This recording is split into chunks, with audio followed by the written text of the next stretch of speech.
Bonjour ou bonsoir tout le monde. Bienvenue sur ma chaîne Kamel Duco. Aujourd'hui,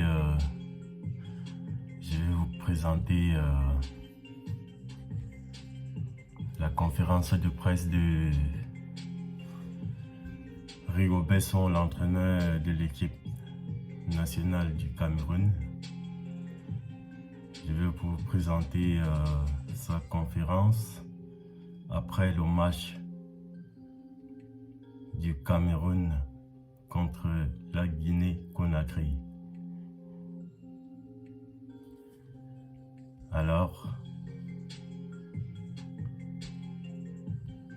sans plus tarder, je vais vous laisser écouter.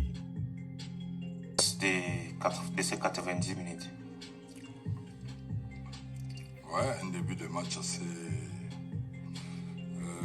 on n'était pas encore les 30 premières minutes. Ça a été un peu difficile pour mes joueurs de pouvoir se remettre.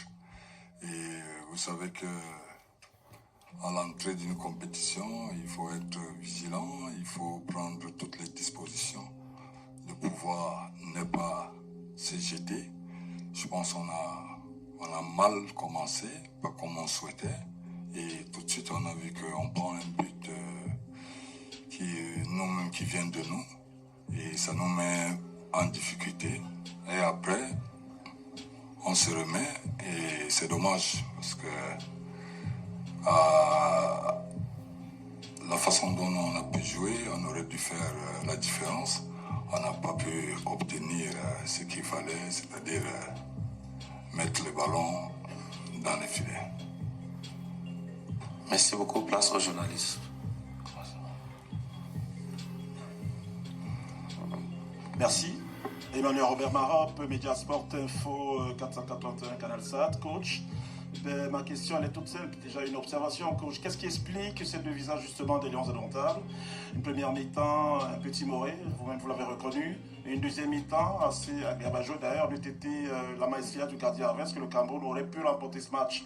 Est-ce, coach, l'expulsion du joueur adverse, du capitaine guinéen, ou justement la rentrée définitive, je vais le dire comme ça, en deuxième mi-temps dans le match des Lions indomptables? Merci. Non, mais je dirais que les débuts d'une compétition, c'est pas toujours évident. C'est pas toujours évident. Nous voyons les équipes, nous suivons tous en ce moment les débuts de certaines équipes, comment ça se passe. Donc, je pense qu'ils avaient l'envie de donner, mais en même temps, je dis, ils avaient aussi la crainte. Ils n'ont pas exprimé en début ce qu'on leur avait demandé, d'aller tout de suite mettre la pression et d'essayer de marquer le plus rapidement possible. Ça a été l'inverse. Et après, ils se sont remis. Donc moi, je les félicite déjà parce que, j'ai dit, ils ont démontré encore une preuve d'envie de pas être ridicule et de pouvoir... on a vu qu'aujourd'hui, le ballon est circulaire et qu'on aurait pu, j'ai dit, obtenir d'autres buts, mais bon, ça fait partie du jeu. Je pense que les prochaines fois, Dieu va nous accompagner pour qu'on puisse marquer ce qui nous a manqué aujourd'hui. Dieu va nous accompagner. Bonsoir, coach. Bonsoir.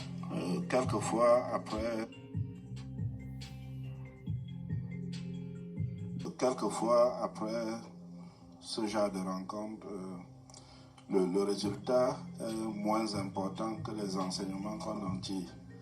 Quel enseignement en avez-vous tiré pour la suite? Les enseignements, je dirais que nous avons vu tous le match. Il y a eu un côté positif et un côté négatif. On va se remettre, on va corriger ce qui n'a pas pu marcher. Les 4 jours qui arrivent, parce que ça va être notre visage, parce que je suppose que les joueurs eux-mêmes déjà, ils sont conscients de la situation. Et nous aussi, avec mes collaborateurs, nous allons essayer de pouvoir réajuster ce qui nous a manqué aujourd'hui. Il n'y a pas trop tellement un échange en tant que tel, où je dis il ne faudrait pas qu'on reste trop dans le... qu'on crée un doute en nous. On reste positif et je pense que les choses iront mieux au prochain match.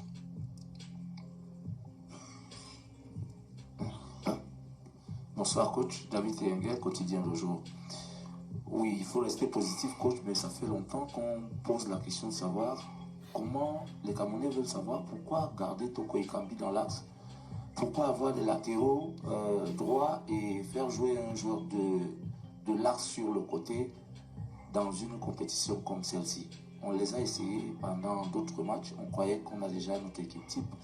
Mais comment avoir deux latéraux par exemple, droits sur le banc et faire jouer un joueur de l'axe sur le côté? Pourquoi garder Toko Ekambi 90 minutes alors que nous savons qu'il a dans l'axe de l'attaque?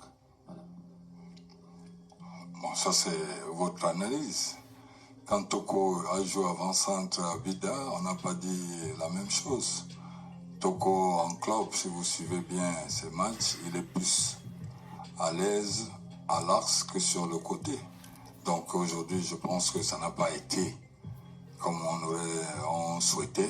Ça fait partie de la vie. Dans la vie, tout n'est jamais comme on le souhaite. Mais je pense qu'aujourd'hui, quand vous voyez d'autres matchs, c'est pas... Nous avons une stratégie à mettre en place. Et voilà, c'est ce qu'on a mis. Bon, ça n'a pas marché. Mais je pense qu'on va recorriger ce qui n'a pas été. Mais Toko, c'est un avant-centre. Je pense qu'il est plus apte. Il aurait pu, peut-être que c'est nous qui n'avons pas su à un moment donné servir comme il faut. Et voilà, et les choses, il faut le prendre comme ça.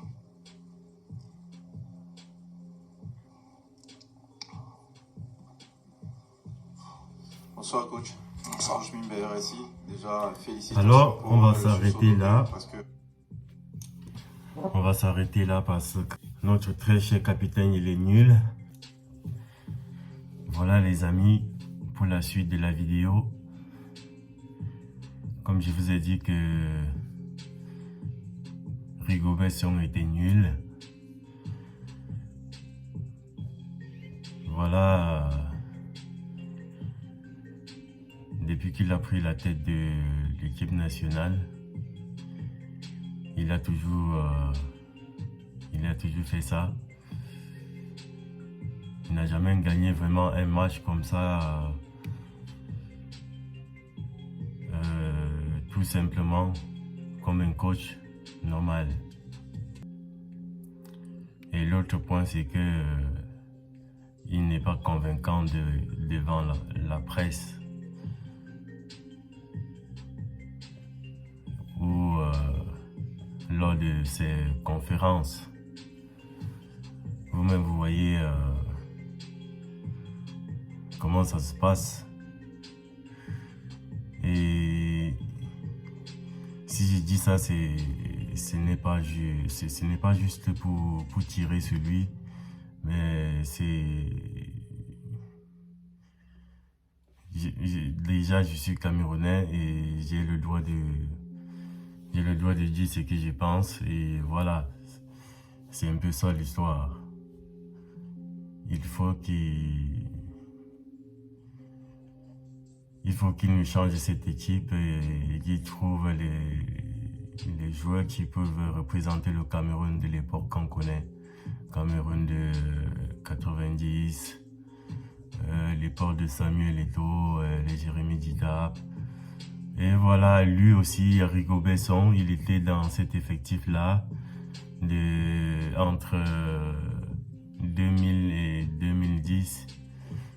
Il était là et il a été capitaine. Il a été capitaine très longtemps. C'est lui-même qui portait l'équipe sur son épaule. Mais maintenant, on n'arrive pas à comprendre pourquoi il n'arrive pas à gérer cette équipe en tant qu'entraîneur. Et voilà, c'est tout ce que j'avais à dire, les amis.